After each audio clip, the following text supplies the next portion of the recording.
Lady Farina?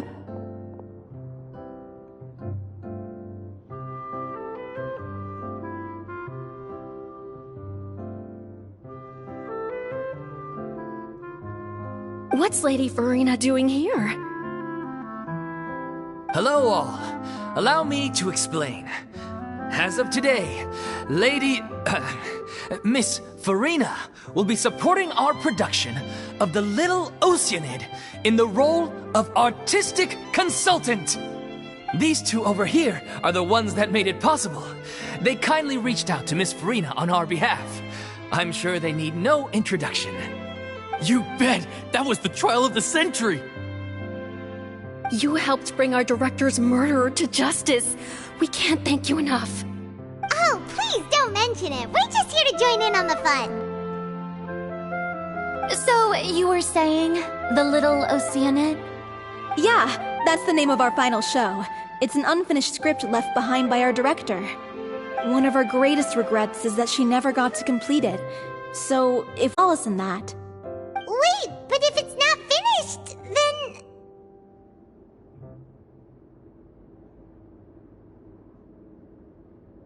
Yeah, we've been battling issues on every front trying to realize this dream. Anyway, let me give you a quick summary of what the story's all about.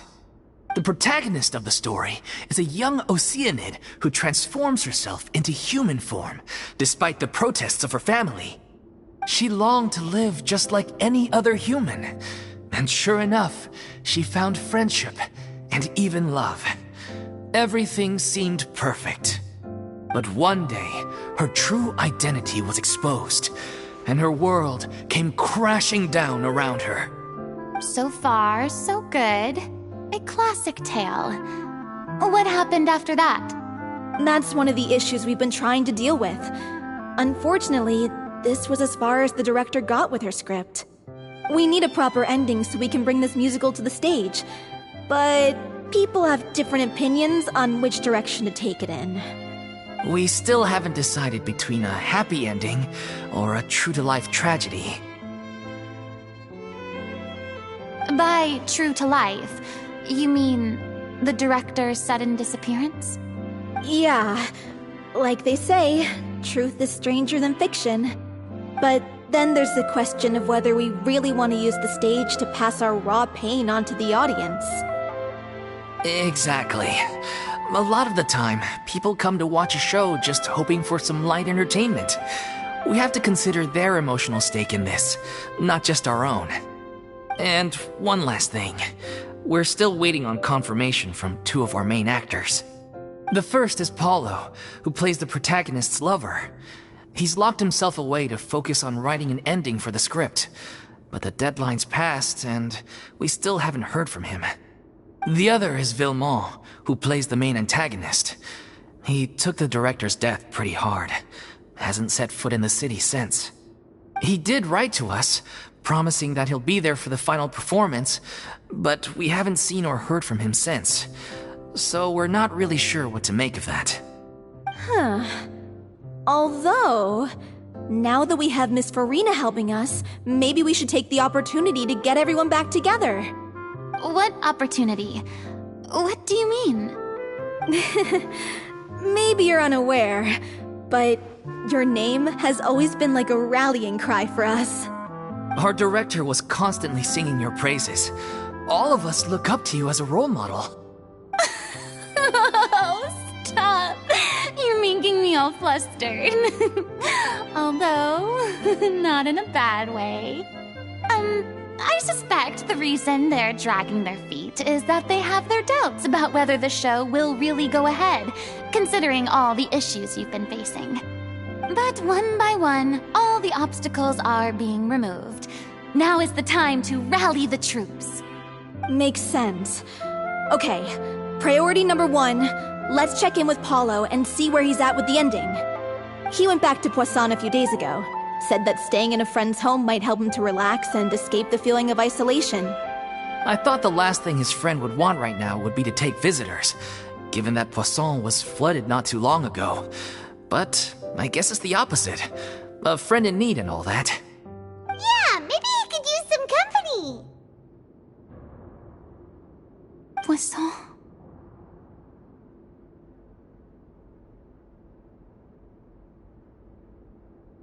Nothing.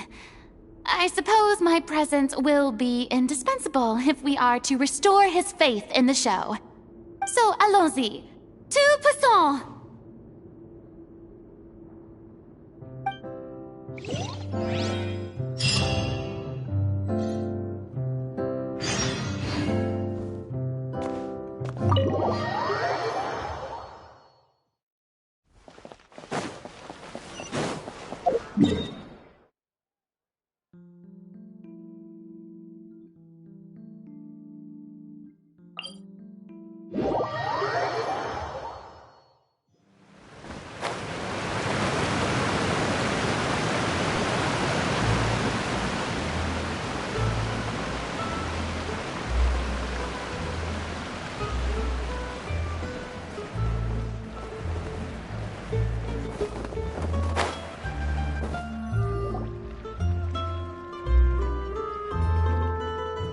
If I remember correctly, this is where he's staying. Who is it? It's me. Is the script ready? You came all the way here for that? Alright. Forget that for now. Just come on out. We've got some great news. Nice try.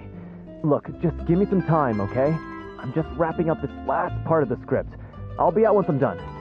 Okay then. Looking forward to your masterpiece. So, as expected, he's missed the deadline. The ending is one of the most important parts of the show. Even once he's done, it isn't final until we've all had the chance to read through and make sure we agree on it. Someone told me they'd just seen you in Poisson. I assumed it was a case of mistaken identity, but sure enough, here you are. And Farina, too. I was wondering if we might run into her. So, you're here for Paolo? Looks like he could be a while, so feel free to take a stroll around town in the meantime. I've made all the arrangements already. Oh, it's okay. We can just wait here. Thank you for being so considerate, Ms. Navia. That sounds wonderful. We'll take that stroll. Get over here, you! How oblivious are you? How are things in Poisson now? Any better? Things are on the mend, but it's a slow process. Some people may never recover from the trauma they experienced. I'm sorry to hear that. I wish there was something I could do. Please, must our conversations take such a depressing turn every time we meet? We all have painful memories, but we don't have to let them cloud everything we do. And if you're trying to make a new start, perhaps it's best if you don't bring up the past all the time. Thank you for your words of comfort. You make a very good point. But for now, at least, I think I should stay with the way I'm feeling for a while longer. It's okay. These things take time. Moving on from a painful experience is easier said than done. Which brings me to why I'm here. I thought you should probably know that not everyone here is ready to forgive and forget after the Hydro Archon's inaction in the face of catastrophe. To avoid upsetting the peace, I told the townspeople that everyone here is a member of the theater troupe, and that you are just an actress playing the role of Farina. It's not a perfect solution, but hopefully it means you won't have to lie low while you're here. That's so thoughtful of you, Navia. Well, what do you expect? I am the courageous and considerate president of Spina di Rosula, after all, like my father before me. Anyway, that was all. Look after her now.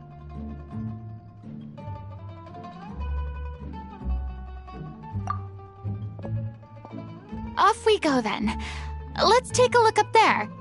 I don't have any friends that I can be frank and honest with, so maybe she's right. You're the closest thing to friends that I have.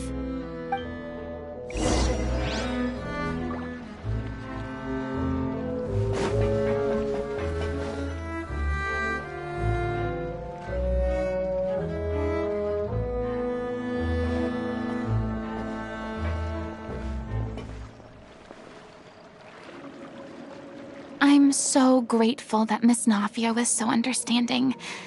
To be perfectly honest, I didn't know if I was ready to meet her. It's always easiest to just run away from your problems. You can't get around the obstacles without facing them. So that's why you were nervous when they brought up Poisson. Yeah. I'd be lying if I said I wasn't scared of coming back here. Still, I felt it was something I had to do. As I was saying before, I want to see for myself the things that I never could in the past. I'd be overjoyed if the people here could find it in their hearts to forgive me. But they're more likely to unleash a tirade of vitriol against me, which, of course, I completely understand and accept. Yeah, I can tell people are watching me.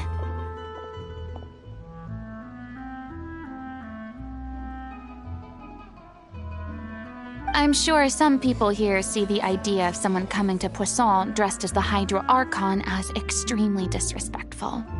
I used to be terrified of the gaze of other people, especially when they had suspicion or resentment in their eyes. I guess I wasn't quite ready for this after all. I'm not surprised you're making yourself go through all of this.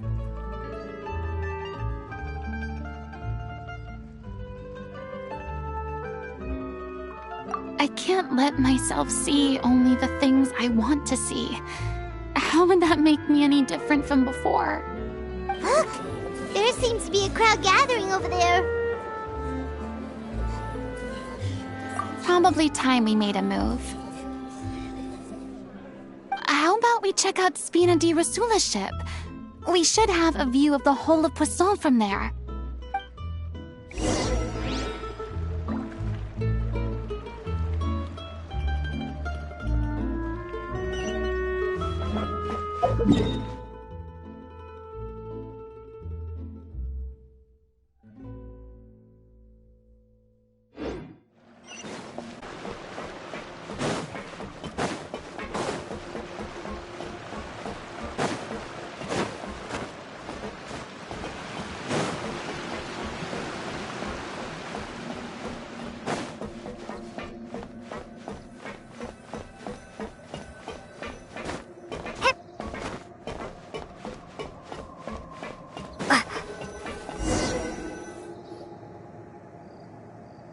I'm sorry. You probably just wanted a relaxing stroll, and here I am dumping all this heavy stuff on you. We don't mind. It's actually refreshing to see a different side of you. Great. Well, I appreciate your company, so please don't disappear just yet. I don't know whether you can tell, but the years of suffering and loneliness aren't the only reason I have a hard time facing up to who I used to be. As I stand here by the ship, I can't get the images of the rising water out of my mind. One after another, people were taken by the water. All those treasured lives, and they had absolute faith that when disaster struck, a divine power would save them from harm. And all the while, I played my part to perfection to convince them that was true. But then the floodwaters finally came, and the Hydro Archon did nothing. You shouldn't look at it like that. You are only doing your duty.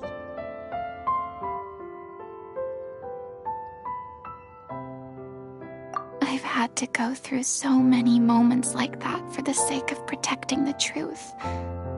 As time went on, it got harder and harder to bear, and I became more lonely and isolated. Eventually, I realized I had nothing left except the truth. I became terrified of completely failing in my task, and was haunted by the thought of being left all alone, weeping on my throne. Fortunately, we were able to avoid the worst-case scenario thanks to the help of heroic individuals such as yourselves. Everyone rose to their responsibilities, and I finally regained my freedom. But on some level, freedom also means no longer being needed. I have no further use to people.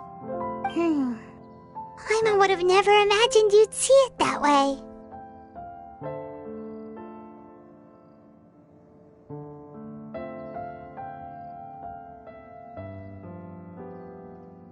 A reward?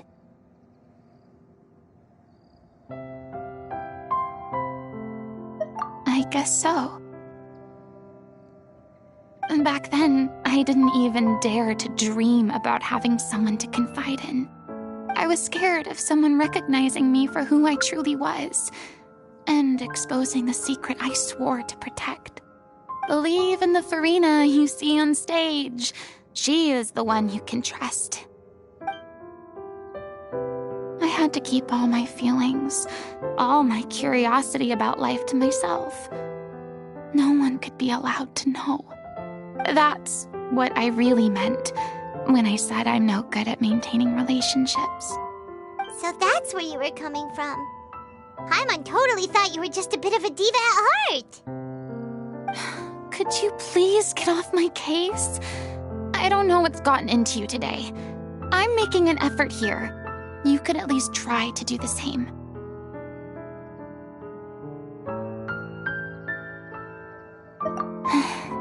I do. I once had nothing but the truth, and now I'm finally free to live my own life again. And even though I have no idea where I'm going right now, at least the choice is in my hands. All right, it's about time to head back. Paulo should have finished the ending by now. Sure. Okay, let's head back and check it out.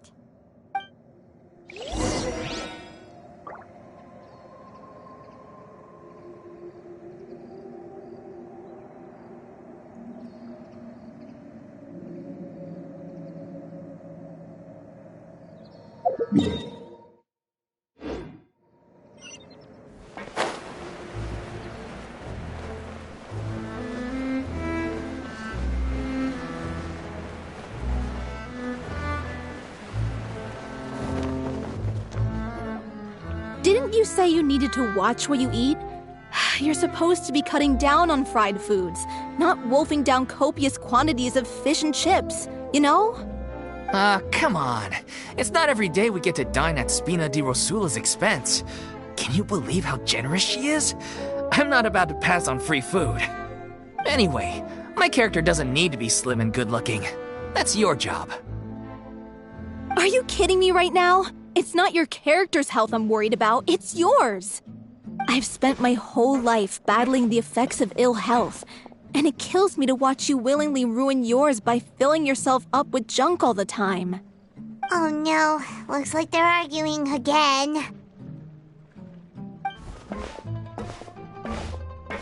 We're back! Could you maybe put your differences aside for a moment? Ah, you're back. We've been enjoying Spina di Rosula's VIP treatment in your stead. Paulo's nearly done. We shouldn't have to wait too much longer. Great! So you were discussing your characters, right? We heard she's playing the Oceanid who turns into a human girl. What about you? Me? I'm an Oceanid too. He was originally supposed to take the form of a crane, but he outgrew that role. Well, the costume at least. So now he's playing the boar instead. Sorry. The boar's not a bad character, actually. He's the one who raises the little Oceanid, yes? That's right. He has some pretty memorable lines, too.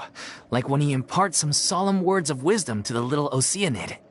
If you become human, you can reveal your secret to no one. You will face suffering and loneliness. Is this truly what you want? Wait, that sounds kind of familiar. It's the most important line in the whole script. I think it's a symbolic statement about our director's life and legacy. She kept quiet about all the trials and tribulations she faced in running our troupe, allowing us to devote ourselves fully to performing. It was only after she was gone that we realized how tough her job really was. You mentioned earlier that the troupe is like your home. Yeah. I was born with an incurable illness, and once my family found out it couldn't be treated, they decided they didn't want me anymore. I spent some years taking whatever work I could find and trying to manage my illness with various medicines. But whenever I had a bad flare-up, I'd be lying in an alleyway for days at a time. It was like that until the director found me one day. She told me I had a great voice and asked if I was interested in studying singing from her. I said yes. She took me under her wing, taught me to both sing and act, helped me find Mora for my meds, took care of me when my condition decided to flare up. I know it was all a huge burden on her. She sounds like a really incredible person. She really was. She gave everything she had to her troupe and the people in it. All of us were so proud to call her our director. I was a lost child too when she found me. As the child of a murderer, my parents weren't around when I was little, so I got sent to an orphanage. The other kids were always picking fights with me. They'd say things like, "Come on, you must be pretty tough if you're the son of a murderer." It was just to taunt me, though. I was an easy target, and they knew it. One day, I got beaten up so bad that I just couldn't take it anymore, so I ran away. I lost all faith in humanity by that point. Thought the whole world was out to get me. Let me guess. Fortunately, the next person you ran into was the director. Yeah. For the first time in my life, I was somewhere I felt safe. And I promised myself I'd stay here until the day the group parted ways. The day you hoped would never come. How times change. Oh, you're finally done? Get your butt over here. There's someone I need to introduce you to. This is our new artistic consultant, Miss Farina. Farina? The Farina? Oh my god, how did you manage to wrangle that? Please, the honor is all mine. I was profoundly moved to hear about your troupe and your wonderful director. I just wanted to do something to help. Same here. Even so, this is just... Oh, wow. I'm sorry. I'll try to calm down. Now, where was I? Ah, yes, the script, of course. Let me give you a rundown of how the story unfolds in my version of the script. I'm sure you're already familiar with the beginning of the story. A little Oceanid decides she wants to become a human, against the wishes of her family. She finds love and friendship in the bustling city. But then, disaster strikes. The people start to notice that all the fresh water in the surrounding area is slowly disappearing. The soil is becoming arid, plants and flowers are withering, and the people begin to panic. The little Oceanid, Cleo, and her lover decide to do something about it and investigate the truth of the matter together. In the end, they discover that all the waste and pollution created by humans over the years has caused the fresh water to flee the land, as if driven by a consciousness of its own. Consciousness? You mean the water is sentient? Water as a conscious entity. There's actually quite a few stories that explore this theme. Since the little Oceanid is a water spirit, she immediately understands how the water is feeling. She then tells her lover about her true identity, as well as the truth behind the crisis. Her lover accepts her for who she is, and works with her to find a way to bring the water back. However, unbeknownst to them, there were some people eavesdropping when she revealed her secret. The little Oceanid is accused of being directly responsible for driving the water away, and faces the greatest dilemma of her life. And then? In the end, she makes the brave decision to sacrifice herself to save her lover, and the rest of humanity. Huh? But didn't they all treat Cleo like a villain? Why would she want to save them after that? Well, she mainly wanted to save her lover, plus everyone who'd stood up for her. Through her love for her human partner, she was able to find an even greater love, one that extended to all of humanity. Surely the biggest strength of Cleo's character. There's actually something else that bothers me. You know the protagonist is supposed to represent the director, right? And she never had the chance to become a hero in our world. If we're serious about dedicating this show to her memory, we should make the ending as true to life as possible. What about if the little Oceanid is hounded to death by people who hate her, her lover makes sure her secret never gets out, and humanity continues down the path to extinction? That sounds like too cruel of an ending to me, and perhaps a little irresponsible to present to the audience. That ending would be a perfect mirror to Director Aureli's death, both arbitrary and meaningless. On the day when she went missing, Director Aureli had instructed us all, somewhat out of the blue, to leave the court of Fontaine and wait for her outside the city. We waited and waited at the rendezvous point, but she never came. By the time we returned to the city, she disappeared without a trace. We looked for her. The Gardamex looked for her, but she was nowhere to be found. Increasingly, all the signs seemed to point to her being the latest victim in the serial disappearances case. The director was the kindest soul in the world, yet she was senselessly sacrificed for the sake of a so-called experiment by someone who had nothing to do with her at all. But doesn't the way she suddenly told you to leave the city suggest that maybe she had some sense of what was about to happen? It almost seems as if she was moving you to safety. I've been trying to follow up on that ever since, but all my efforts so far have turned up nothing. Villemont might know something, but he won't open up to me. Villemont? The one who's playing the role of the villain? Yeah. He's been overwhelmed by grief. I think the director's death hit him hardest of all. Grief? Guilt, more like. Also, I have a hard time imagining that anyone took it harder than me. Because, well, speaking of the play being true to life, I was deeply, madly in love with Aurelie. What? You kept that one quiet. It's time to be upfront with you all. No more keeping secrets from each other. We'll never be able to agree on the ending if we can't be honest about how we feel. I did tell her how I felt once, but she turned me down pretty much straight away. She said that we were all like brothers and sisters to her, and she'd never considered us as potential romantic partners. Not that it came as a shock or anything. It was what I was expecting to hear. So I told her I'd always be there for the troupe, and I'd always be there for her.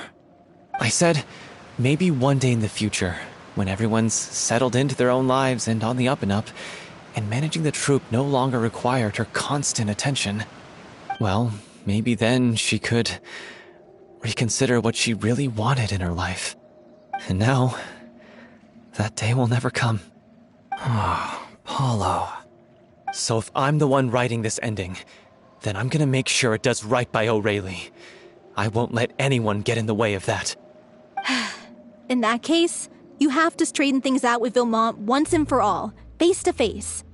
We've all had our differences of opinion over the ending, but those two have never seen eye to eye on anything. One of them has to compromise if we're ever going to reach a final decision.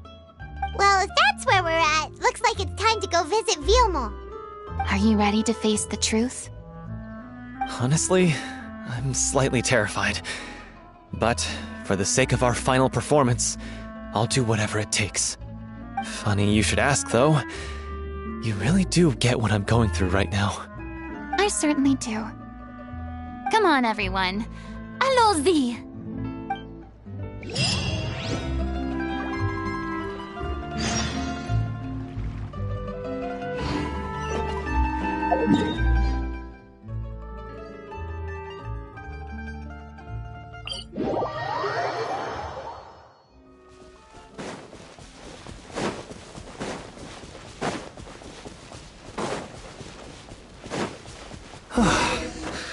This is tough going. Delphi, are you sure you can manage in your condition? I could ask you the same question. Try to keep up.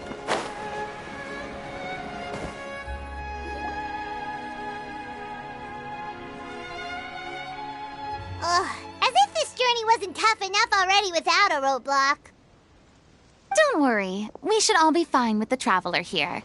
We don't need to take a detour. Wait, why are you all looking at me? You're not seriously expecting me to fight, are you? We're just curious, that's all. I don't think anyone's ever seen Farina in a fight before. Yeah, but don't you remember why? The Hydro Archon willingly gave up all her power so it could be converted into Indemnitium. Miss Farina said so herself.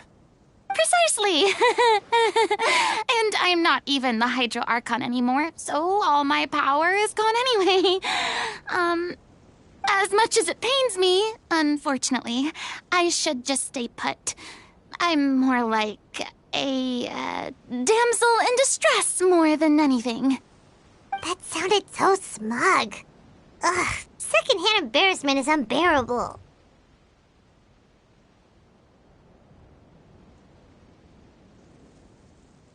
Hey, lay off, all right? My bluff is hanging from a thread here. I'm sorry. I got carried away. Please help us out, would you? Aw, too bad. I was so pumped to feast my eyes on fight mode Farina. Sorry to leave all the heavy lifting to you. Don't worry, piece of cake.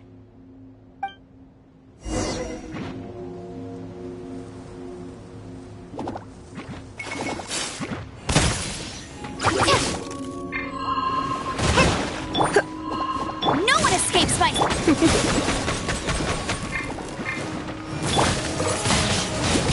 Windblade!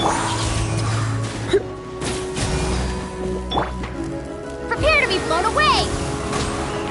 Come a little closer.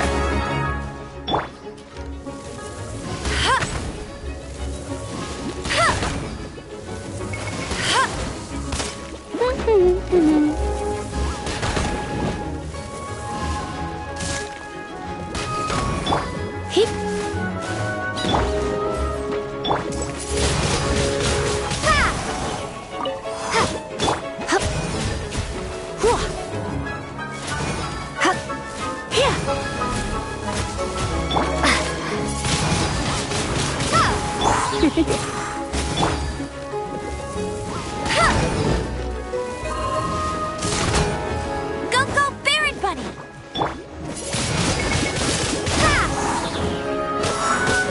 You're in for a little shock.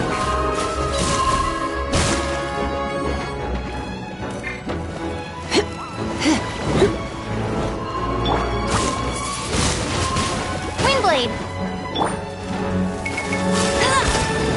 I'll race...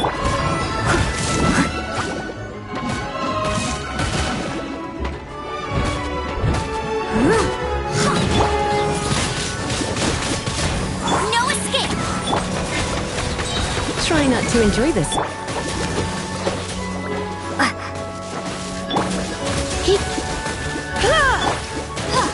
Bravo! Good show! You You certainly live up to your reputation. Yeah, thank you. Anyway, the path is cleared now, so onwards and upwards.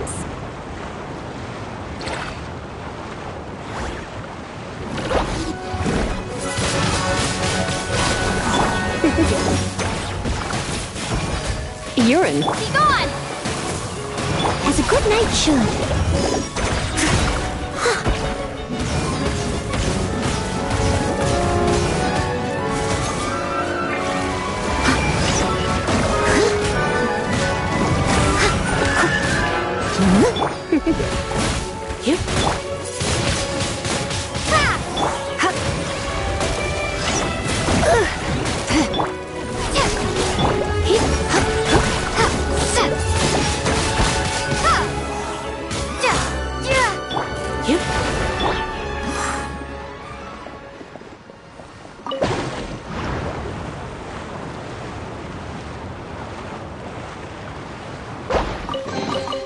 I'll keep this close.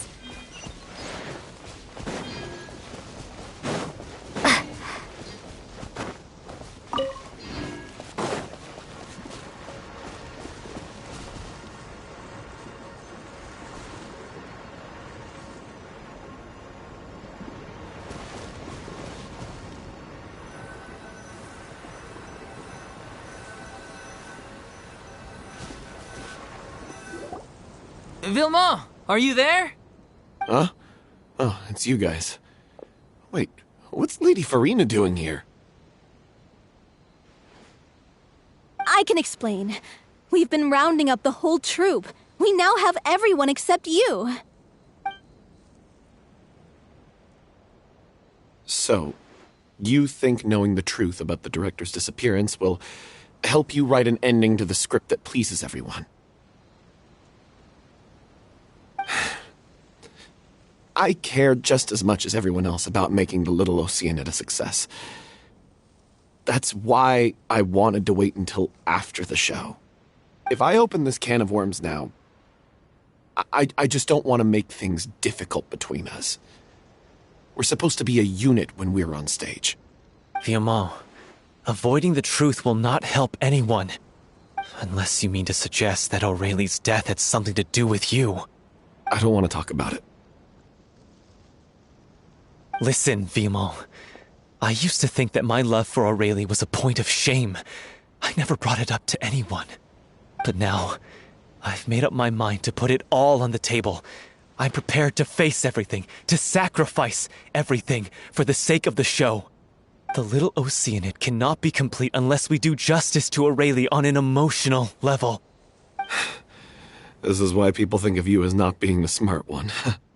As you all know already, the troupe was kept afloat not from ticket sales, but donations from the audience. Of course, that was nowhere near enough. We took on side jobs when we weren't performing, but even then, the troupe's financial situation was pretty dire. So, anyway, one day after a show, a merchant came to me and offered us a huge sponsorship. In return, we just had to provide the audience with their drinks during performances. It seemed like a win-win, so I said yes to it on the spot without consulting the director. It was only when the merchant came to deliver the goods that I realized the drink in question was synth. Isn't that the drink peddled by the culprit behind the serial disappearances case?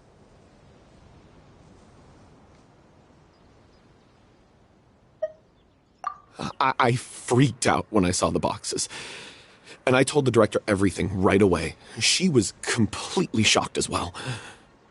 But she didn't reprimand me for making the decision without consulting her. Instead, she contacted the merchant and stated that the troupe could not agree to this collaboration.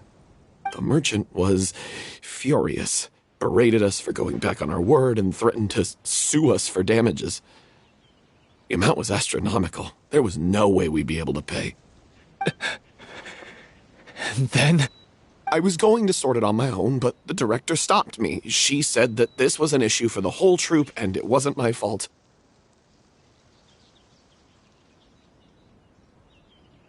things only got worse from there. The synth merchant just wouldn't let up, and then suddenly the director told us all to leave the city one day.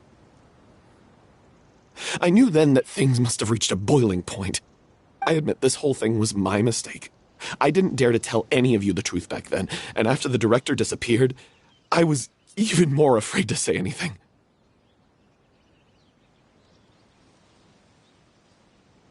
Yeah, I got Aurelie killed. There, I said it. Happy now? Hey, Danger! Why in God's name didn't you tell us? What do you mean, you were afraid? This was a life and death situation. We could have saved her! How could you be so stupid? Please, try not to get too worked up. Yeah, listen to him. You need to stay calm. Stay calm? How can I stay calm? This guy got Aurelie murdered! She was the love of my life! And he has the gall to try and high-road us, claiming that he kept his mouth shut for the sake of the show! How about taking some responsibility for what he's done? All I can say is I'm sorry. Truly. I wanted to apologize to everyone in the troupe, but that won't bring back the director. What good is my apology now? I'm just a coward who made an awful, terrible mistake that I can never take back. Beat me up if you want. Kill me if you prefer. It's what I deserve. End my life. So I can meet the director and apologize to her in person. Get out of my sight! Go! Get lost! I don't ever want to see your face again! That's enough! You've screamed and shouted at each other for long enough. Now pipe down, both of you! Can you stop conflating the show on stage with your real-life relationships in the troupe? You keep saying that you want to use this final performance to pay tribute to your director and celebrate her life. How can you do that if you're just using it as an excuse to vent your own emotions? You're right. I'm sorry. On stage, the lead role is the focal point of the audience's attention. And you're all used to seeing the director as the heart of the troupe. But in her own life, her greatest desire wasn't to be the center of attention. I can tell how much she loved you all, and how much she loved the troupe. What she wanted was to build a warm home for all of her brothers and sisters. To shield you all from the storms that rage in the world outside. That's how you should remember her. And that's what you should be celebrating. I understand why you're trying to make her the hero of the story, but isn't she your hero already? After everything she did for you? Yeah. So think hard about what that means. And then think again about what you hope to achieve by arguing with each other. If you really hate each other and can't reconcile your differences, then you could just call it quits now. Why bother with the final performance if the group is already fractured? But you can't bring yourself to do that, can you? You care too much about Director Aurelie and the home she built you all to let go. What are you laughing at? I don't see what's so funny. Sorry, I didn't mean it that way. It's just that, for a moment there, it felt like our director was back with us again. If she'd seen Paulo and Villemont at each other's throats like that, she would have scolded them exactly like you did, in that same stern voice. Really? But she sounded like such a gentle person. Of course she was. Even her harshest lectures came from a place of kindness, and it showed. She really was a truly outstanding person. What you said, it really puts everything into perspective. I'm truly sorry. I really meant for this to be a genuine apology, but I ended up making it all about me and my self-pity. It's all right. Let's save all this for after the performance. So, the ending. What are we gonna do about it? Clearly, everyone needs to take a step back for now and reflect on what really matters. When emotions are running high, things get lost in the fray. The end of the story needs to focus back on Aurelie herself. She's the true star of the show.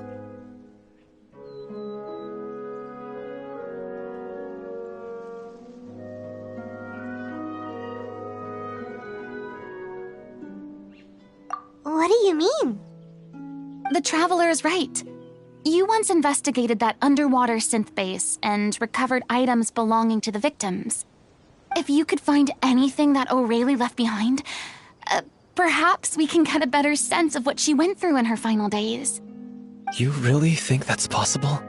I trust that nobody would object to the ending of the story being based on Aurelie's true feelings.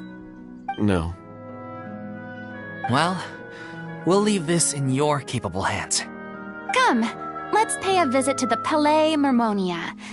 The rest of you, head back to the rehearsal location for now, and wait for our good news.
You want to review some recovered items connected to victims of the serial disappearances case?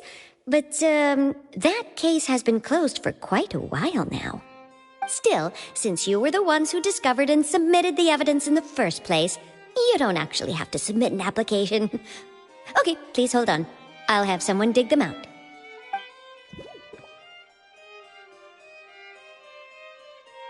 So, this is all O'Reilly left behind. Just whatever she was carrying on her person and this tattered old notebook. Hey! It's full of script lines! And sketches too! Looks like they show where the different props should be placed on stage. Let me take a look. Maybe there's something in here from after she was kidnapped. Aha! I found something. To whoever discovers this diary. Let's see. Looks like she kept a detailed record of her captor's actions. She even mentions the truth behind the experiments on dissolving young women. If we'd had the chance to examine this notebook carefully back then, it would have been a conclusive piece of evidence proving Vacher's guilt. Vacher took so many lives. It's still so unthinkable how many victims he had. I guess O'Reilly must have written all of this down in the hope that her records would one day be of use to investigators. Wait, it cuts off. Her handwriting here gets patchier and more illegible by the line. She probably didn't have much strength left. Her final words are... I'll let you read them for yourselves.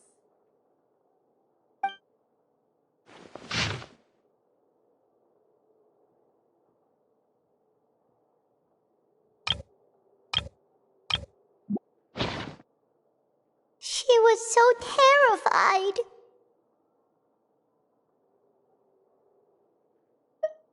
She may have been a mighty hero in the eyes of her troop, but at the end of the day, she was only human. I can't bear to think how painful and lonely her final days must have been. Wait. This part on the last page sounds strangely familiar. If you become human, you can reveal your secret to no one. You will face suffering and loneliness. Is this truly what you want? Isn't that the most important line in the Little Oceanid?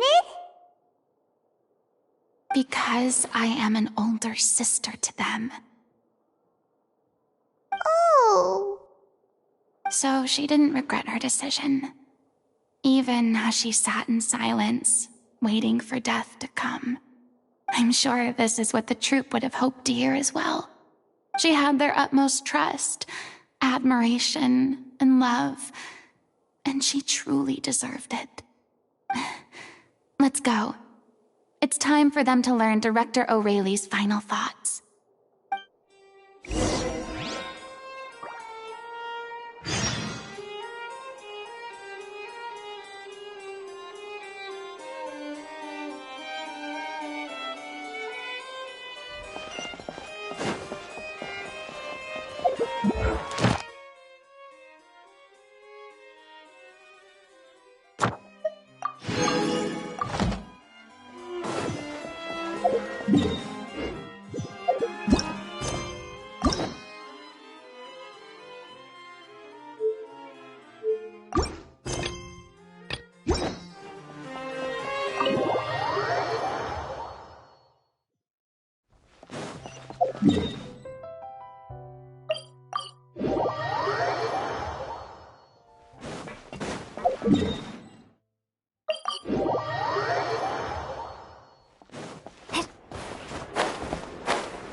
She deserves a hero's farewell. If that's the only way to convey to the audience the courage and selflessness that she showed in the face of death, then it's a meaningful way to end the story. Even in the last moments of her life, she was still leaving a trail for others to follow. She did her best to protect as many people as possible, even if it meant sacrificing herself. We know what choice our little Oceanid would have made now. I don't think any more discussion is necessary. Well, Vilmont, if we put the past aside for now, do you think you can bring yourself to go ahead with the show? I will channel all my regret and put it into my performance, to make this a show worthy of our director. I won't ask for your forgiveness, and you don't need to worry about my feelings. This final farewell show should be about Director Aurelie and her alone. Then it seems like we've reached a consensus.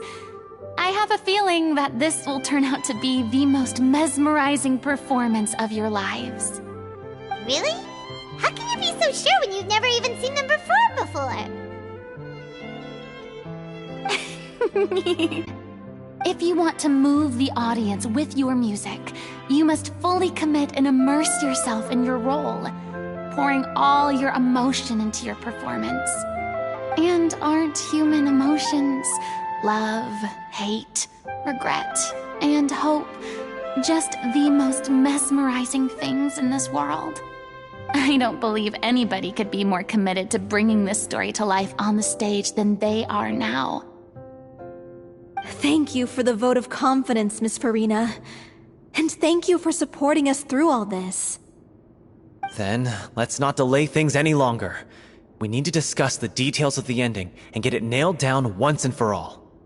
Actually, before that, I'd like to make a proposal. During the curtain call, please allow me to use the director's name instead of my own. Huh? But then... After all, this role was originally meant to be played by the director. I'm just filling in for her. Besides, a role commemorating her life should be associated with her name. Well, if you're sure you're okay with that, I have no objection to it.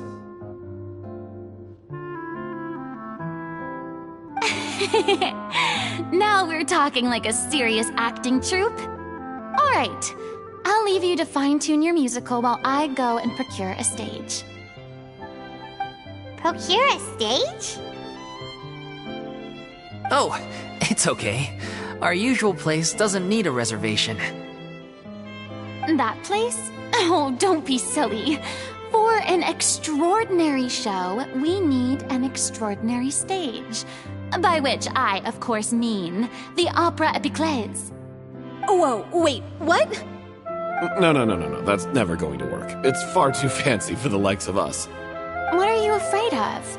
Surely you don't think that Aurelie's story is unworthy of the grandest stage in Fontaine. No, though that's not what I meant. It is supposed to be your grand finale, right?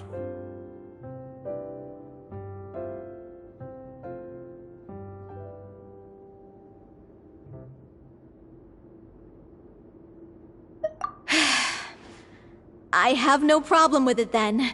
How about the rest of you?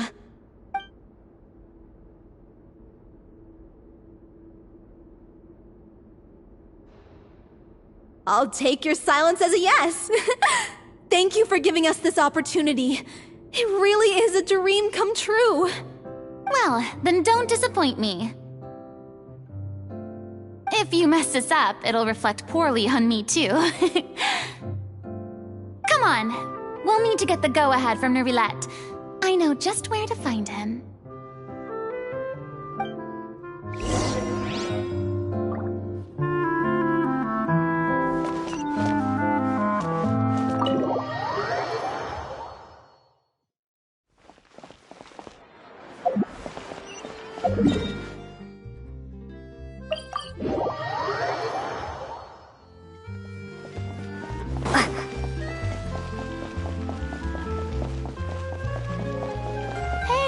Look at that! Looks like I guessed right. You were just guessing? I knew you'd be here. I'm here merely for a short break. It has been a while, Miss Farina. And you too, Traveler in Paimon. What might I assist you with today? I would like to book the Opera Epiclese for an event. You see... I understand. The process for booking the Opera Epiclese is complex and can be somewhat cumbersome. But given that the request is coming from the three of you, I see no reason to make things unduly difficult. The story of the Little Oceanid is most fascinating. I'm looking forward to seeing it performed on stage. I will say, however, that I am surprised to see your passion for the performing arts rekindled after all that has happened. Huh? What do you mean? Do I look excited? Yes. And this is the first time that I've seen you like this since your departure from deityhood. At first, I just felt bad about rejecting them.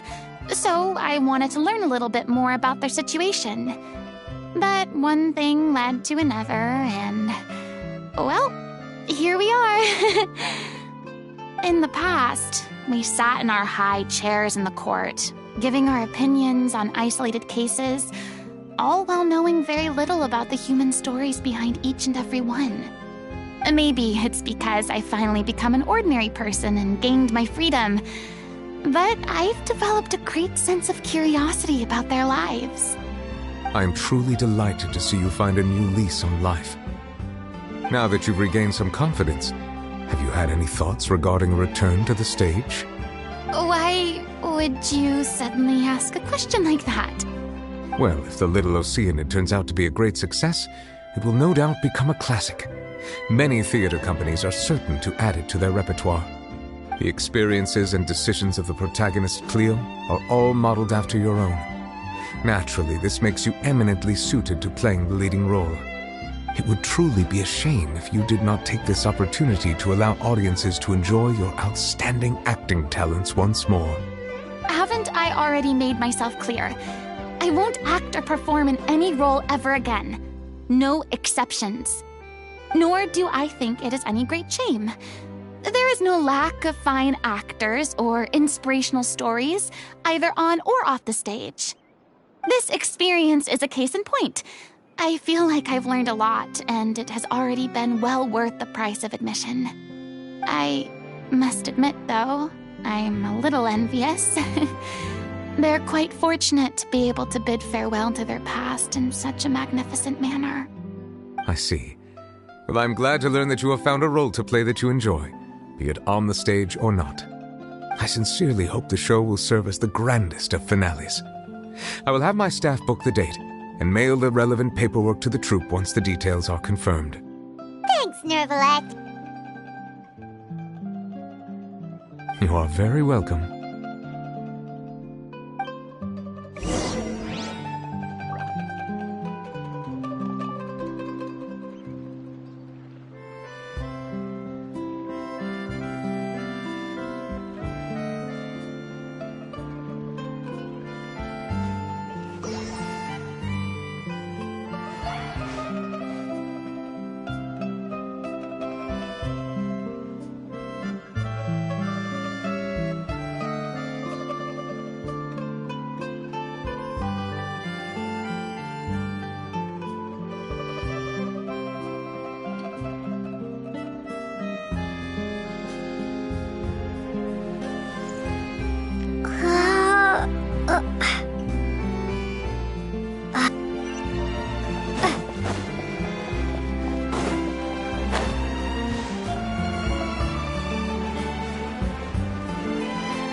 everyone.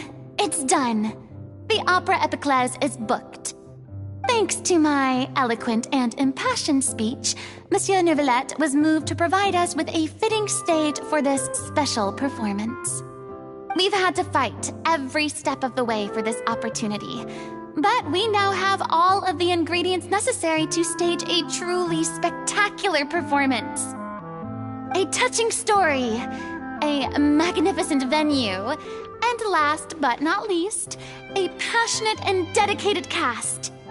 Now, let's work together and make this show the best it can be. This is truly wonderful. The sooner we can finalize the ending, the more time we'll have to rehearse. Fiamma and I just went over some parts of the script and tweaked a few things. I think it's really going to resonate with the audience now. Wow, you two had a constructive conversation? That's great! Communication is vital to any good performance. Look at us! We've come so far. I never could have pictured this scene a few days ago. It's amazing! Even though Farina's still being a bit of a drama queen about it all, she's really fired everyone up!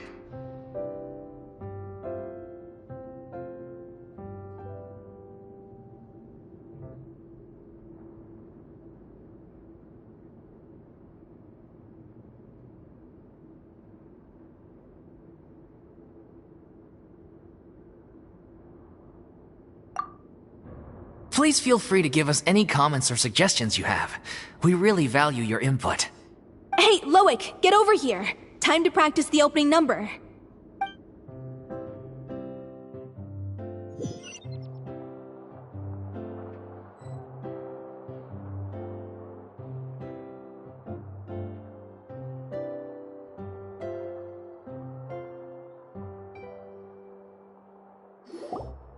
Accursed Cleo. She stole the waters of life from us. She's a fraud, and she must pay for her crimes. This has nothing to do with her. The ignorance and hatred of our people is to blame. How can we hope to win back the water's favor if we don't change our ways? This guy could be useful. Take him hostage. If Cleo wants him back, she'll have to show herself. Leave this place, O little Oceanid, and never, ever look back!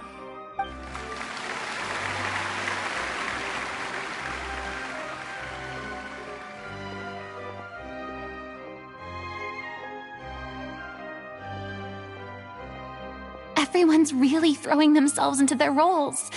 I haven't seen such a fine performance in a long time. If only... What should we do? It's almost time for her to take the stage! Why does it have to be now? Hey, what's going on? You're due on stage any second now.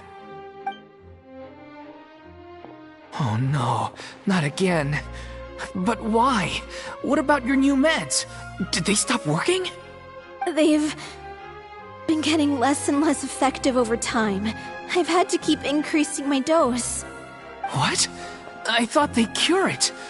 So they were only managing your symptoms? I figured whatever it took to get me through this final performance.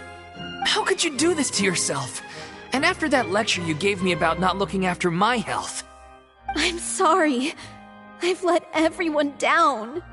You... This is a conversation for another time. How can the show go on without its star performer? Miss Farina, I'd like to make a request of you. Say no more. If you're sick, you need to rest. I know what you're going to ask. Loic, your character has no more scenes, correct? Oh! Take Delphi back to her place to rest. I'll sing the finale. After all that, everything's come full circle. Thank you, Miss Farina. I'm so sorry to put you in this position after everything you said. Never mind. What's done is done. It's really my own fault for getting in too deep. No one likes regrets, myself included. Leave it to me. I've watched you rehearse so many times that I've learned Cleo's part by heart. I do not doubt your acting skills, but please allow me to ask just one more question. After all, this show is dedicated to the life and legacy of our director. What, in your opinion, is the reason Cleo shines so brightly? It's her pure heart.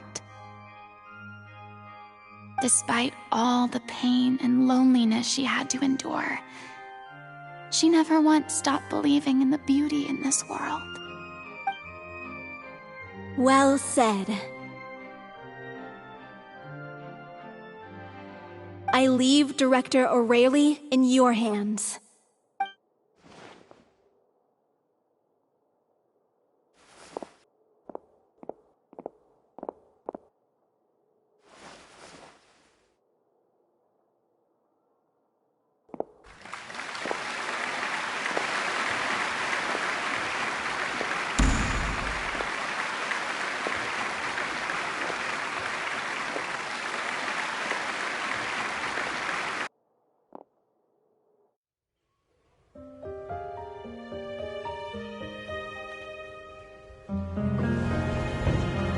Is she here yet? Will she get here? She's not coming! You're wrong. She's here.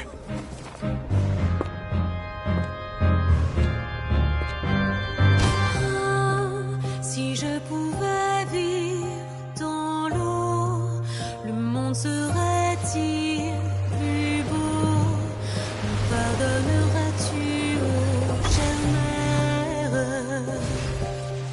L'eau dans son courant fait danser nos vies, et la cité elle nourrit, ainsi que toi, mon doux amour.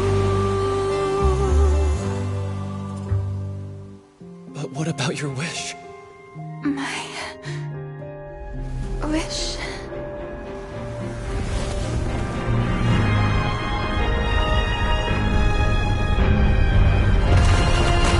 If you become human, you can reveal your secret to no one. You will face suffering and loneliness.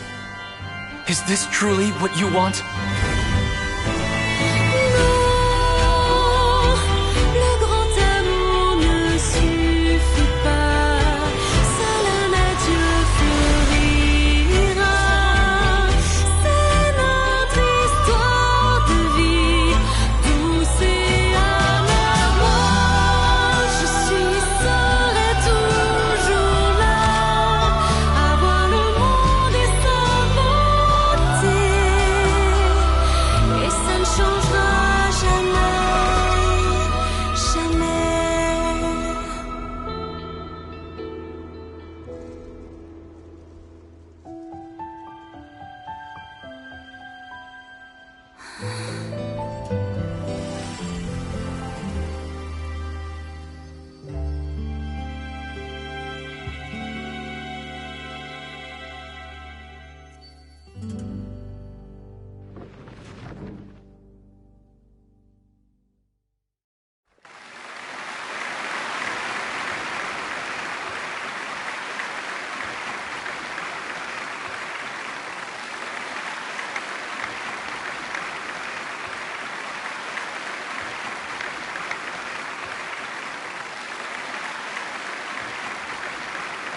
Is it just me?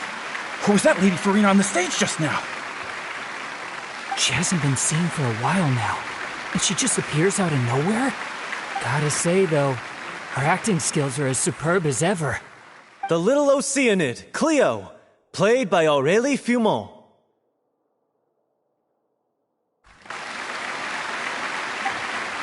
Wait, that's not her name.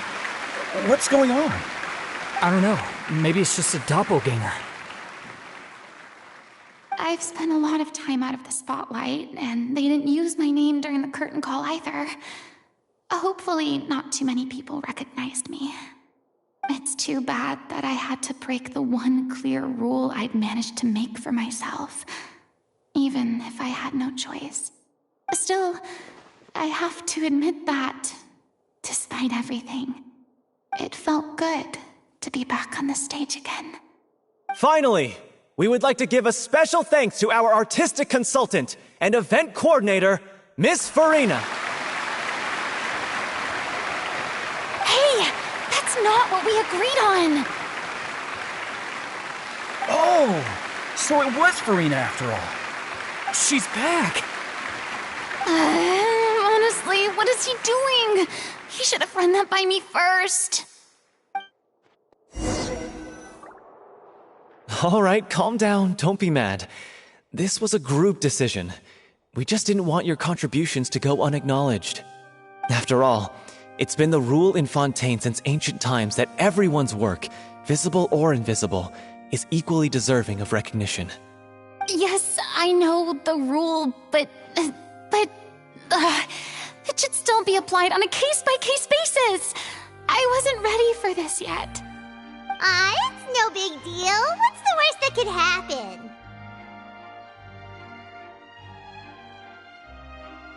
Oh, yeah?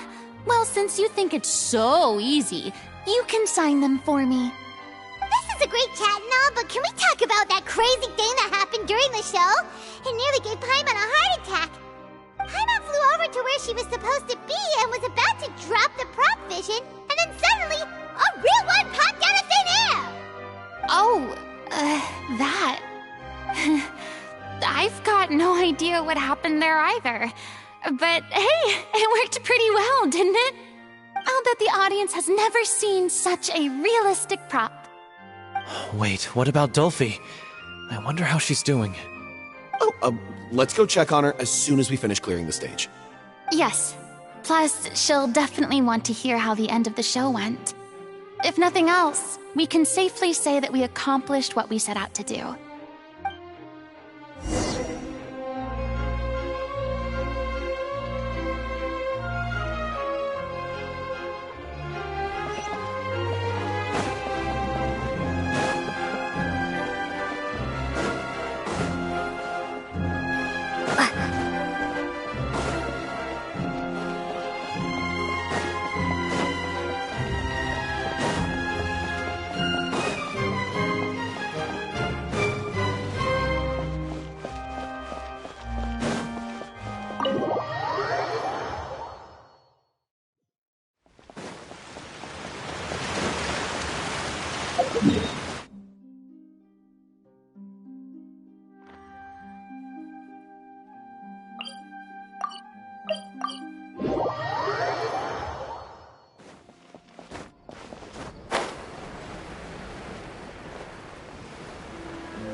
Ah, you're back.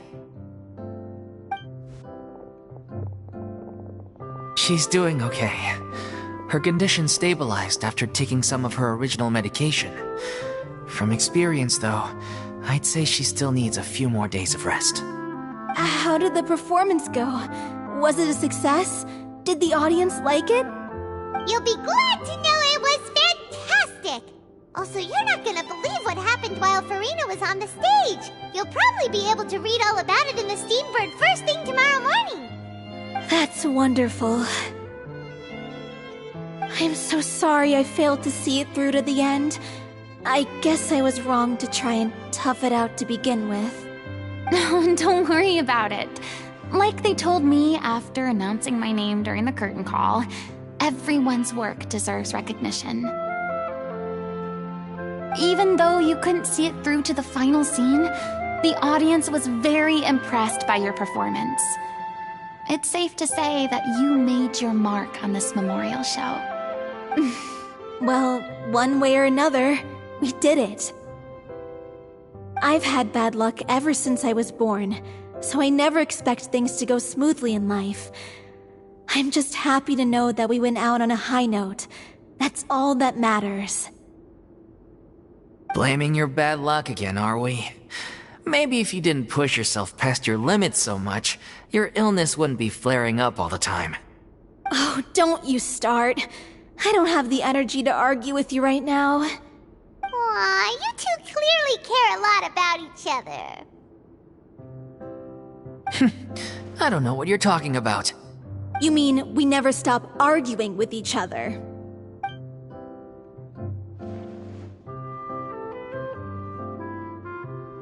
So, any plans for the next step? After the brilliant performance you put on, the reputation of your troupe is sure to spread through Fontaine like wildfire. You won't have to disband if you don't want to. You could capitalize on the rave reviews and license out the Little Oceanid to the bigger theater troupes out there. That would do wonders for your financial situation. No, we should still disband. Yeah, it's what we all agreed to. After all that's happened, I should give you guys some space. But maybe our paths will cross again one day. Hey, don't just walk off!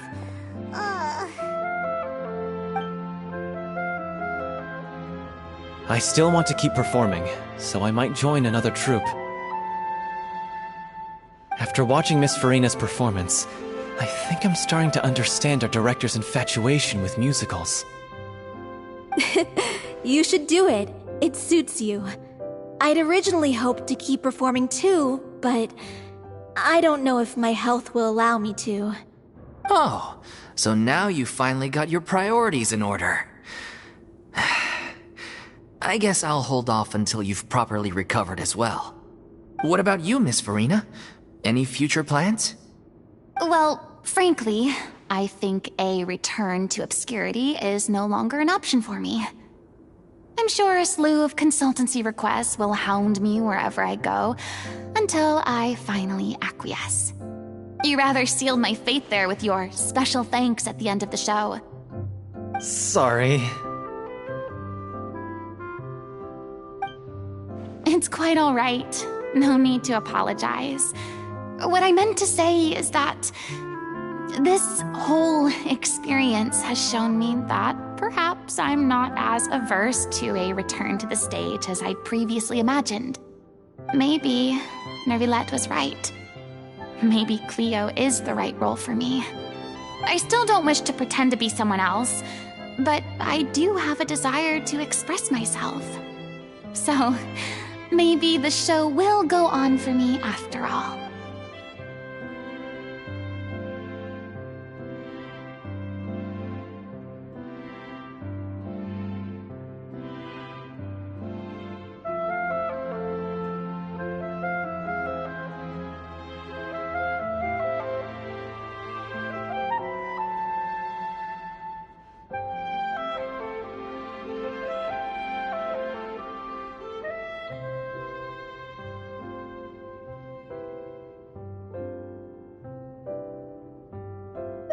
Yeah. There was once a time when I was an actress in a masquerade, seeking only to hide the truth. But from now on, I want to spend my time learning real stories about real people and how they touch the lives of others around them. I want to watch them blossom and wither, see them refined on the page, retold on the stage, and remembered long into the future. I'm sure this is what captivated director O'Reilly as well. Sounds like you're ready to stop running from your true calling. The more you get out into the world, the more you'll discover what a fascinating place it is.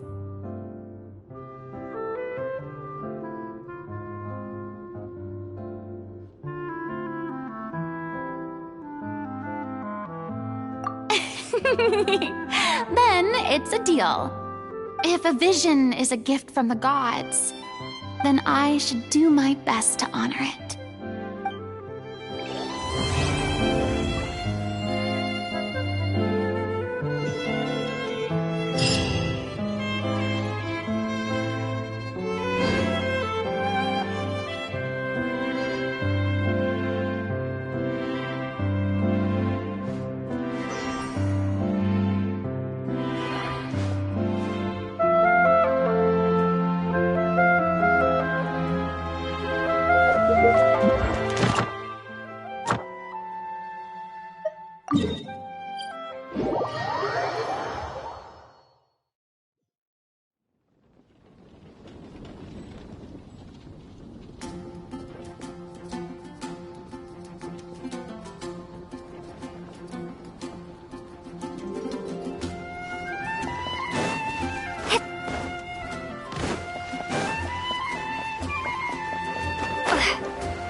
Thank you for completing today's commissions. Here is your reward.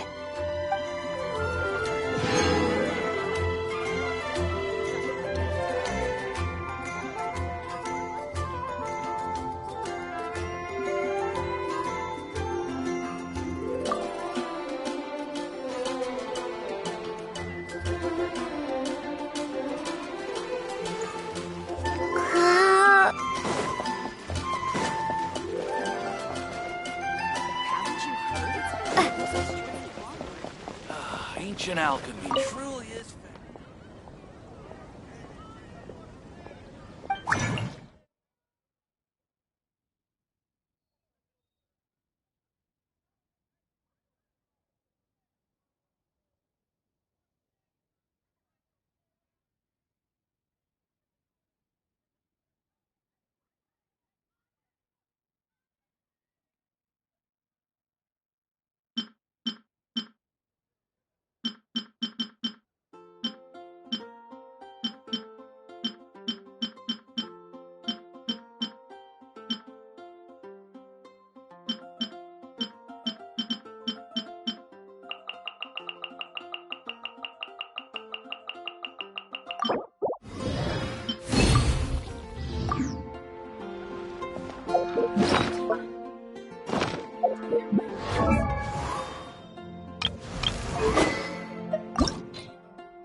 Ministry of External Relations was definitely the right decision. The food in the cafeteria is excellent, if you're lucky enough to make it in.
newcomers are full of enthusiasm.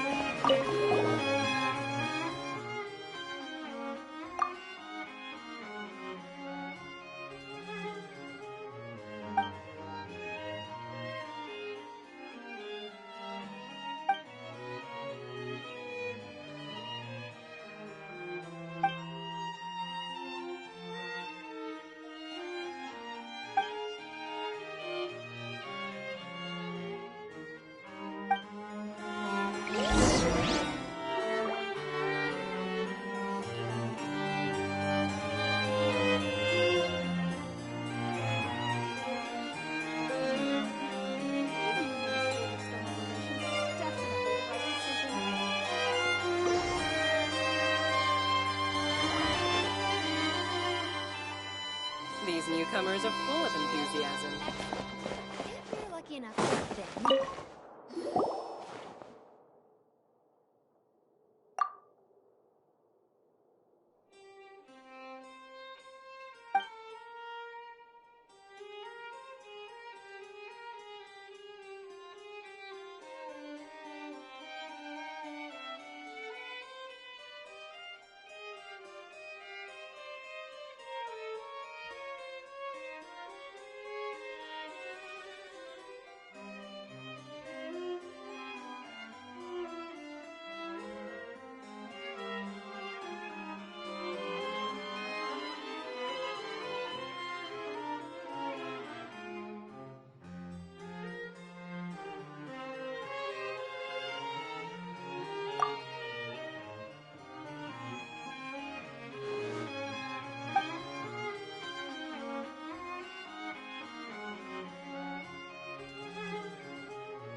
Come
a little closer.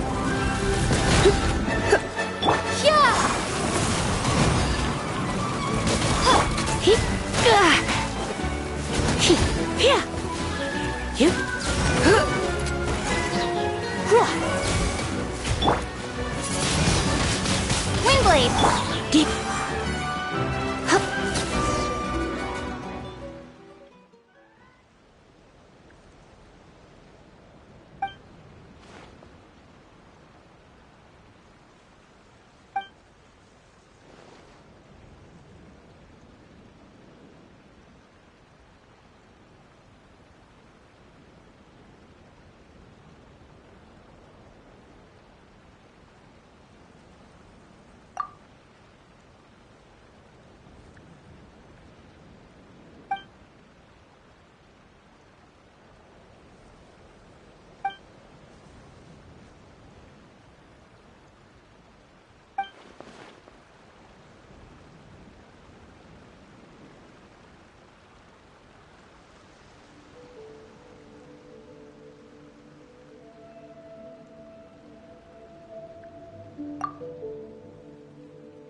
Would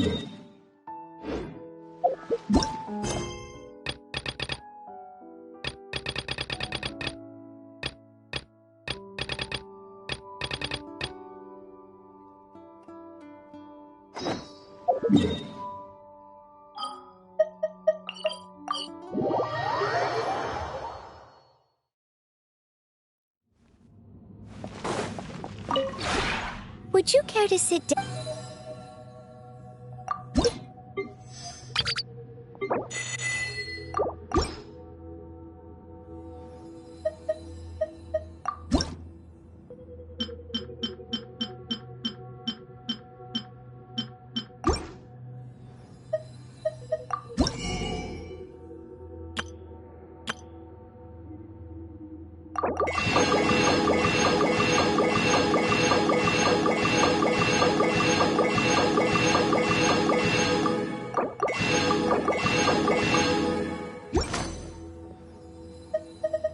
If you ever...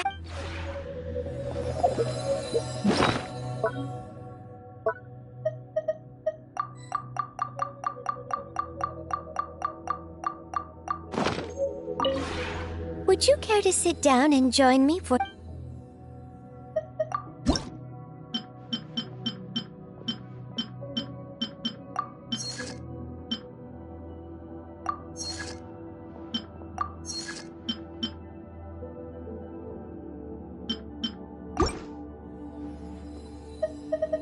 If you ever have...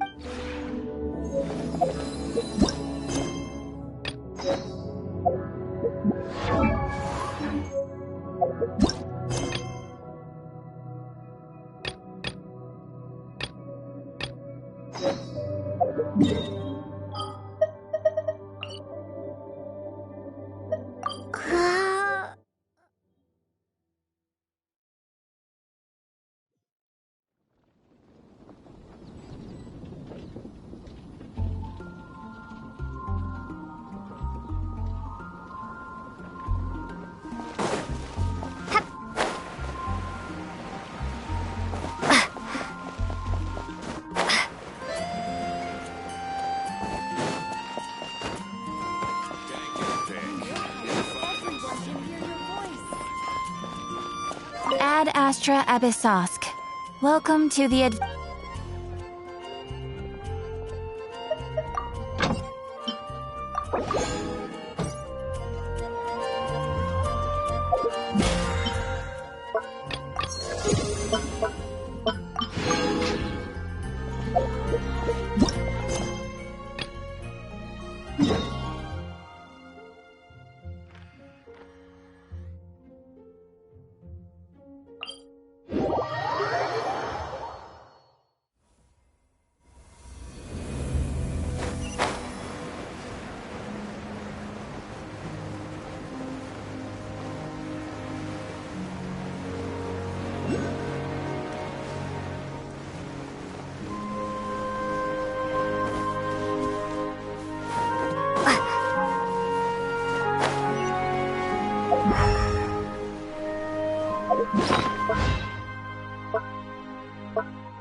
A reward on the road. Hip.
Huh?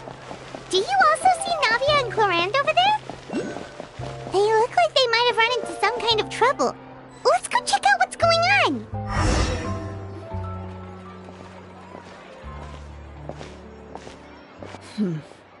Still no dice? Not at all. And I've asked pretty much everyone in the court of Fontaine already. Lynette's ears drooped as soon as she heard that we'd have to be out and about for days on end. And Fremine, he hid himself under his helmet as soon as he realized there'd be people around that he didn't know. What about Chiori and Charlotte? I feel like both of them would be more than up to it. I've asked them already, but they're both pretty busy right now. I just gave the members of the Spina a few days off, too, so I don't want to bother them either. This is getting pretty difficult. Navia, Clorand, what's up? Oh my. Well, if it isn't my dear partners. How are you all doing? Huh. Navia? Huh? Oh, you mean... Yep, this is our chance.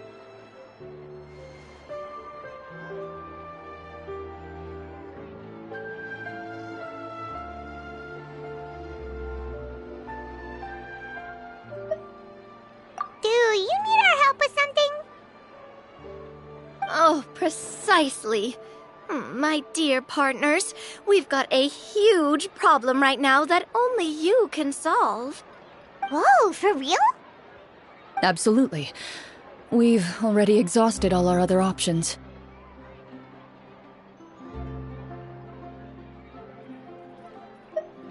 Traveler, Paimon, would you join us and play Marechaussee Hunter Judgment Day? Marechaussee what now? It's a new game script by the Tabletop Troupe, a local roleplay adventure club. Ever heard of the Tabletop Troupe? They put out games that allow you to participate in a story and roleplay characters with your friends. Oh, I've loved their stuff ever since I was a kid. That sounds super interesting! Clorand and I are both veteran members of the club. Recently, someone came up with a new script and was looking for people to help playtest it for them. And when they asked, of course I couldn't refuse. I mean, come on! A brand new script? Nobody has ever played it before. Generally speaking, scripts at that level of development have a lot of issues, but I think this one is pretty solid. The author obviously put a lot of work into the story, and the world building is also quite credible. Whoa. I know I was the one that handed you the script, but some of us haven't read it yet. No spoilers, please. Anyway, the script calls for a team of 4. Ah, yes. We're missing one final player right now.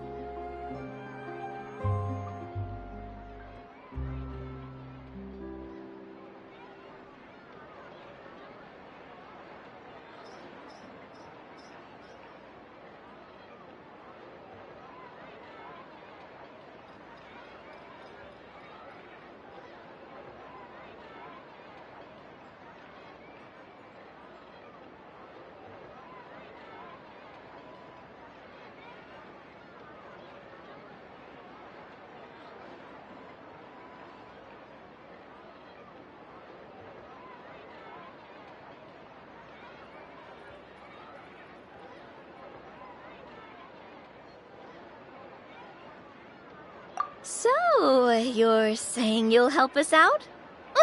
I knew I could count on you, partner. Paimon and the Traveler are kind of a package deal. Is that okay? That's not a problem. I'll adjust the pace based on the actual number of players, and ensure that everyone has a good time. Well, Traveler, what do you think? Wanna play? Paimon will follow your lead.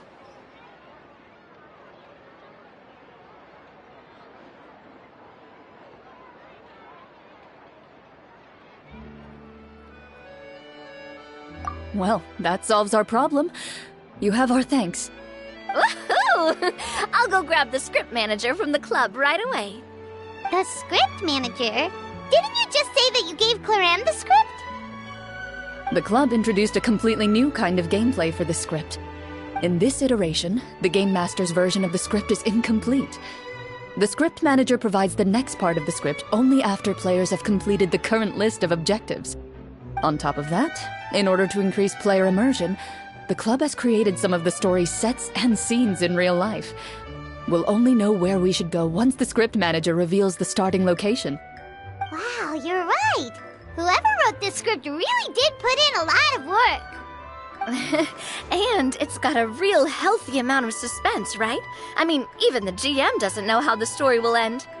I look forward to experiencing it with you all. Why don't you go meet up with the others first? They should all be waiting at Chioriya Boutique.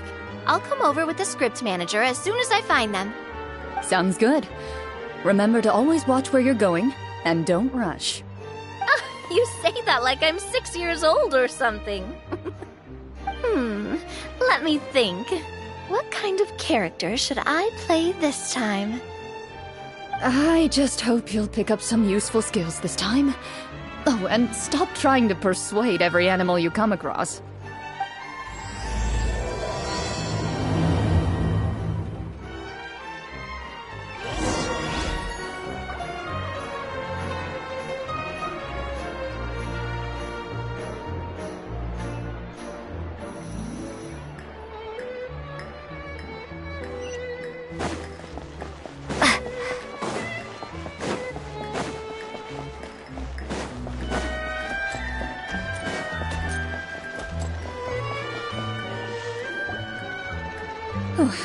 Sorry to keep you waiting.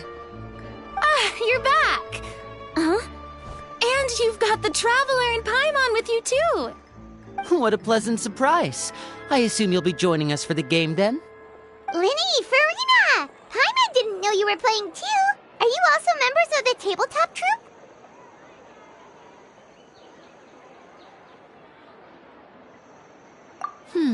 I'm more of a casual member, if anything. I haven't taken part in many formal club activities. Lynette Fremine and I play something similar at the Hotel Bouffe Tété sometimes, but I'm usually the GM. Still, I'm sure it'll be fun being a player for the first time. I'm looking forward to it. Well, I'm not a member of the club at all. Claran simply woke me up first thing this morning, said there was a good script worth experiencing, and asked if I wanted in. If you're interested, I can give you a referral. That should give you a 40% discount on membership fees. I think I'll wait to see how this experience plays out first, especially when it comes to the quality of the script.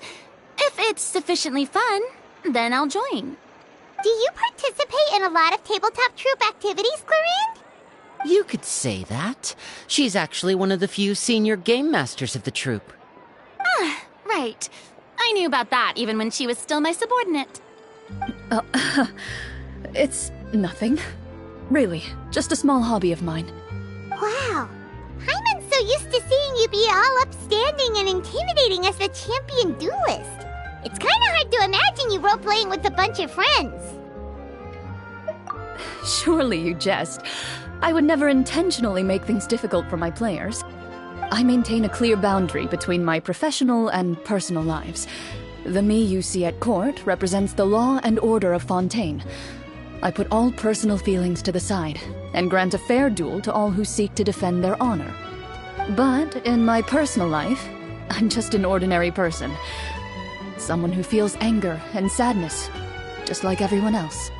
Well, you say that, but for all the time I've known you, I don't think I've ever seen you cry. I've seen you get angry, sure, but now I'm wondering whether you were actually mad or if it just looked that way from the outside. I was probably in work mode during those times. Is that so? Well, in any case, I just feel like even in your personal life, you don't get emotional very often. So you want to see me cry? That might be a little difficult. A show of anger, though, that might be something I could accomplish. No, that's not what I meant.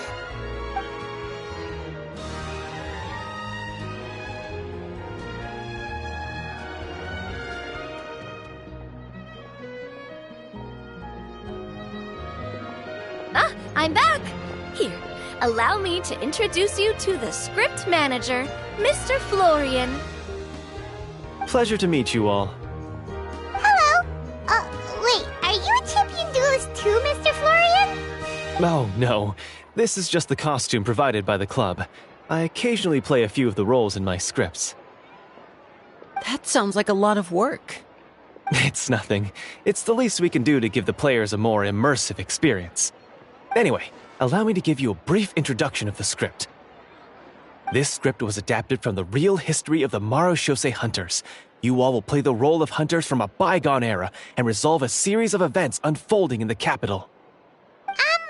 Paimon's not super familiar with the history of the Mrajtheartist hunters. Is that a problem? Oh, no problem at all. I can give you a brief rundown. So, basically, Mrajtheartist hunters were people who dedicated themselves to hunting monsters and protecting the city by using a special swordsmanship technique passed down over generations. Their story can be traced back to the ancient Remurian dynasty, as well as the first hunter, Cassiodor. But I'll leave the finer details for you to seek out and discover later. Mm-hmm. And I'll provide additional commentary as the story progresses. Determined gaze before me. Very well. Head over to this location and begin your heroic journey. So, as we follow the story, it leads us to specific scenes? Ooh, sounds pretty innovative. What does the message in the envelope say? It's the exact location of the scene, as well as the formal permission to use the venue. Seems like they have everything prepared. Please check all your belongings, everyone, and make sure you haven't forgotten anything. Once you're ready, please follow me to the designated location. Sounds good. Hunter Squad, move out!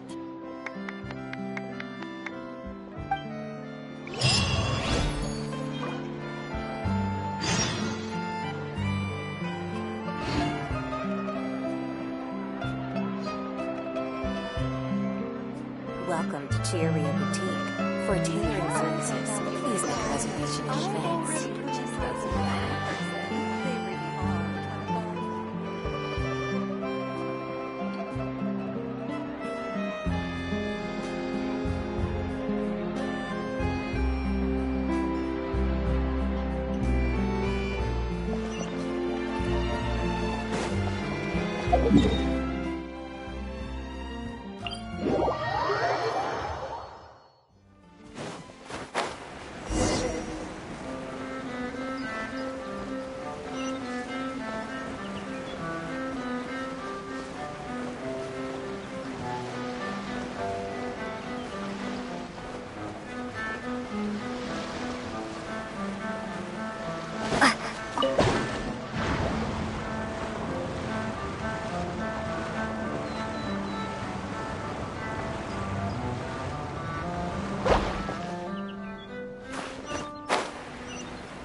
They really have thought of everything. Even the Fatometer is here and ready to go for us. The Fatometer? What's that? It's a card that's used to determine action success or failure. We'll need to use it when we try to use certain skills. And what about all the dessert and tea? Is that for us as well? That's what the message said. Really? That's so nice. It feels just like a tea party with friends. Those snacks have Paimon's name written all over them! I think you might be more of a snack hunter than a Marashose hunter, Paimon. Snack hunter Paimon reported for duty! If there are delicious snacks to be found, Paimon will track down every last one! The desserts are great, but I'm still looking forward to the story more than anything. Very fair. Then, let us begin. First, please pick up the blank character cards in front of you, and write down your name and profession. You can find an abbreviated version of the rules printed on the back of your character card. If you have any questions, feel free to ask me. In this story, everyone is a Marashose hunter. To reflect this, the club has prepared a small badge for everyone. Ooh, nice! As hunters, you have proficiency in swordsmanship and fighting by default, so there's no need to allocate any additional skill points to those areas. Swordsmanship? So there's a fighting part to all of this? Paimon's not sure she can do all that on her own. Maybe Paimon can just stick with you? Why don't you share a character card then? The Traveler will be the Marashose hunter, and you can be her little floating assistant. Kinda like in real life. So, for the name, do I fill it out with the name of my character? Yep. It can be any name you like. You can use your real name too if you want. I do that whenever I get too lazy to think of a new name. Oh, so it would be like experiencing a different life, but still as yourself. That's not a bad idea. In that case, I think I'll continue to use the name Linny then. Next up is the skill sheet. You have a limited amount of skill points that you can use to learn a number of skills. The more points you invest in a particular skill, the easier it will be to pass associated checks. I'll take persuasion and investigation. Those are must-haves when it comes to missions like these. Oh, those skills sound like they'd be useful for gathering intelligence! Good idea, Navia! Just as expected of a veteran player. So should we also take those skills then? Not necessarily. Since we're working together as a team, we could leave the negotiations to Navia and use our skill points to pick up other useful skills. For example, I think I'll take stealth and sleight of hand. That will give us more options if we run into any situations we can't negotiate our way out of. Oh, interesting. I wasn't thinking about it like that. I suppose it's not so different from an acting troupe. Everyone has their own role to play. Let me see. I'll take arts and performance. I'm not quite sure what use they'll be, but I'm not as knowledgeable about the other skills, and I am not too confident I'd be able to roleplay them well. Well, that leaves us. What do you want to learn, Traveler?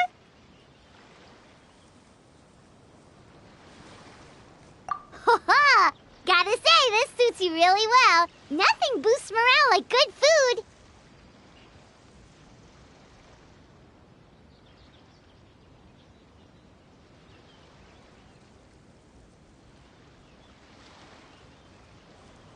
Ooh, so you want to help people when they're injured. That's nice of you.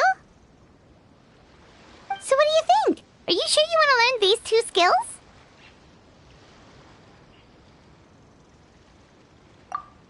Let's see. Oh, looks like you each have enough points to choose one final skill. You've all picked such classic skills. It's fine to go a little bit out of the box, you know. Why do I get the feeling she's getting ready to cause trouble? For example, this one here. Summon. Doesn't it sound super mysterious and cool? Oh, I saw that one just now as well. The description says, this skill can be used under certain circumstances to summon characters or creatures that fit the script's world-building rules. The script's world-building rules, huh? But how are we supposed to know what a Marashose hunter can summon? Oh, that's not for us to worry about, my friend. Just learn the skills that interest you. and the GM will take care of the rest. Alright, you've convinced Paimon. Let's learn Summon then. Paimon can't wait to see what kind of thing shows up. Well, now that everyone's more or less finished creating their characters, we can begin. Since 2 of our players are doing this for the first time, though, let me ask. Would you like to play on easy mode or authentic mode? What's the difference between the two? Well, in role-playing games, the story sometimes changes based on the decisions of the players and the results of the Fatometer. For example, if you fail a check, that means you cannot use the target skill in that scenario. A critical failure may even result in further negative consequences. If you choose to play in authentic mode, every time you elect to use a skill, you'll need to use the Fatometer to see whether you succeed or fail, and face any consequences that may follow. If you choose easy mode instead, every check will be successful by default, and you won't have to worry about luck playing a factor.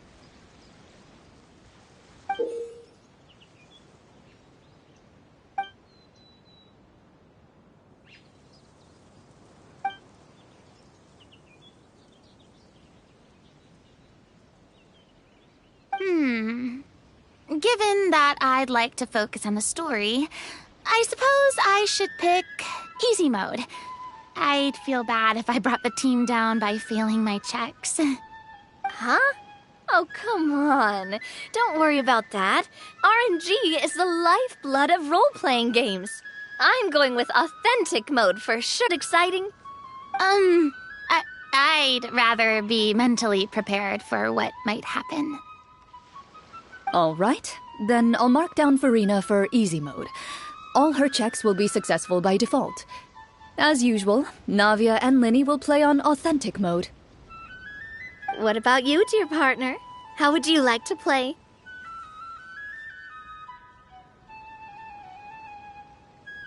Are you sure?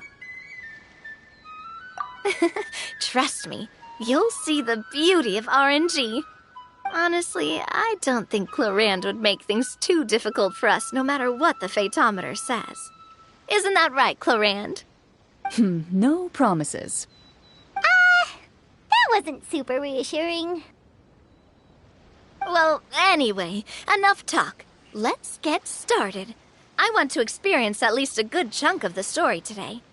Speaking of the story, why is the beginning scene on a beach? Well, that's because... a long time ago, back when human civilization was still in its infancy, powerful demons and evil sorcerers ruled over the land. They created a host of monsters and sent them to slaughter all humans in existence. Soon, a group of human rebels banded together.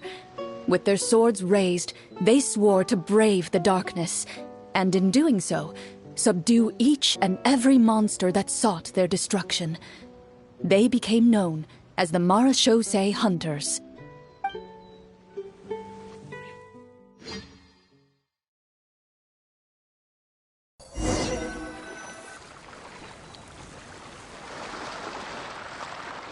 Sometime later, as a member of the Mrajtheartist Hunters, you receive a commission.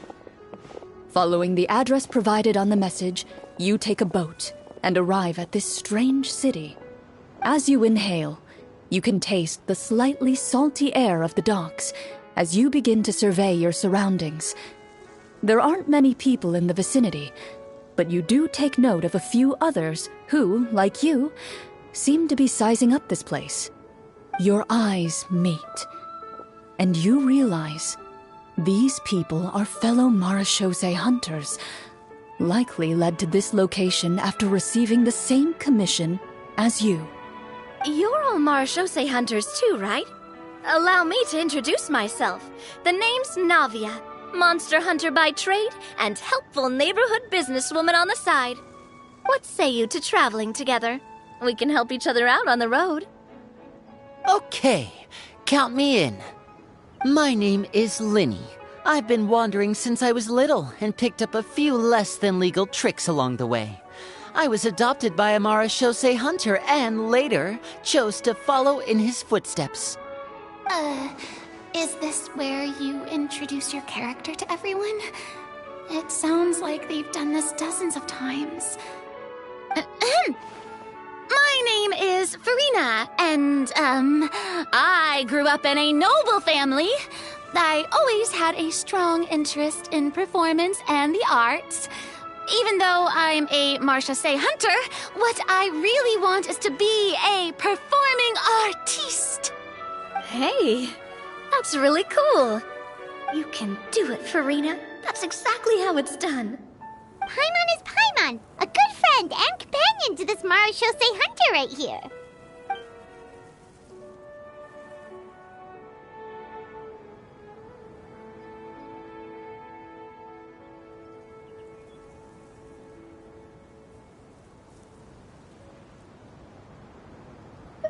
I've been studying the culinary arts since I was a child. I hope my delicious food can help boost people's spirits. That's wonderful. I'll be looking forward to your cooking during our adventures together. Well, if we're all here for the same commission, why don't we take some time to confirm what we need to do? You open your envelopes at the same time. The message reads, "To the honorable and trustworthy Mrajtheartist hunters, our kingdom is currently facing a grave crisis. The lands outside the capital have been overtaken by monsters, and our people are being led astray by forces of wickedness. We beseech you, please help us resolve this crisis and return peace and stability to our home." Huh. The layout of this city looks super familiar. It kinda reminds Paimon of Mondstadt! The scriptwriter must have used a real-world city as a reference when coming up with the map. As experienced hunters, the layout of the city reminds you of places once traveled. You recall the sight of tree-lined streets and the gentle tranquility of days gone by. Yet, as you regard the city in front of you, it appears to be little more than an empty shell. Its hollow gates are open to you, beckoning you to come forth and bring salvation back to the town. I carefully read every line of the letter and turn my attention to the signatures at the bottom. Who issued this commission to us? You see a long string of unfamiliar names. It would seem that many of the residents of the city issued this commission together. They sensed that things were not right within the kingdom and sent a distress signal to the outside world. In that case, why don't we take a walk around the city and see if we can learn anything from the local residents? Oh, good idea. We might be able to get some leads on the monsters and bad guys we're after. You look up and see a tavern nearby. It appears to be open for the day. Why don't we go check out that tavern? If the novels I've read are anything to go by, taverns are usually full of information.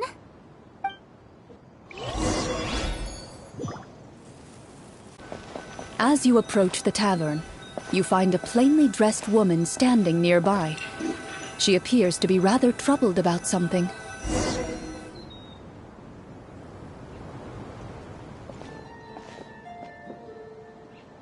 Greetings, friend.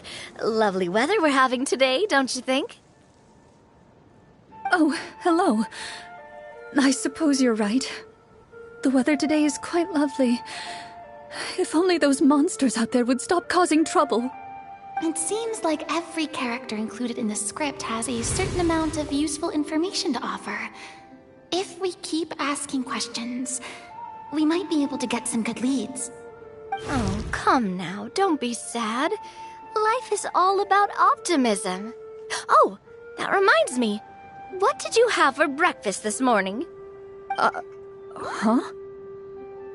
I don't think that's the kind of question we're supposed to ask.